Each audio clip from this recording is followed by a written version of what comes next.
পৰিষদ নিৰ্বাচন অহা সেপ্টেম্বৰ মাহত হোৱাটো একদম খাটাং হৈছে।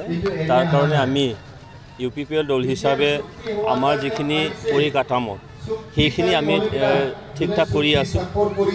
আমি আজি বুথ কমিটিৰ সদস্যসকলক লৈ আমি মিটিং কৰিছোঁ যাতে অহা নিৰ্বাচনৰ আগে আমাৰ যিখিনি প্ৰিপাৰেশ্যন বুথ কমিটিয়ে কৰিব লগা যিখিনি কাম কাজ সেইখিনি যাতে কমপ্লিট হয়।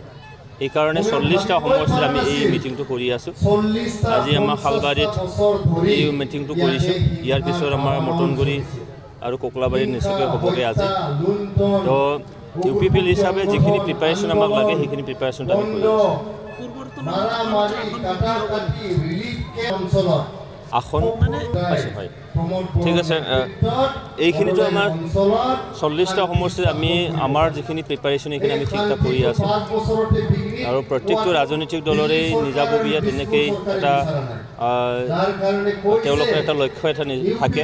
UPPL হিচাপে আমি 40টা সমষ্টিত জিকাৰ কাৰণে যিখিনি কাম কাজ কৰিব লাগে সেইখিনি প্ৰিপাৰেশ্যন আমাৰ হৈ আছে।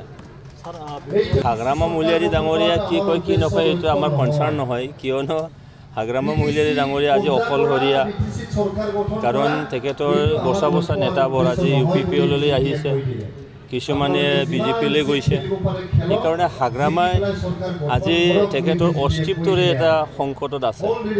অস্তিত্বৰ সংকটত যেতিয়া হয় মানুহে কেতিয়াবা আবুল তাবুল বকিবও পাৰে। সেইকাৰণে হাগ্ৰামাৰ লগত আমাৰ কনচাৰ্ণ নাই।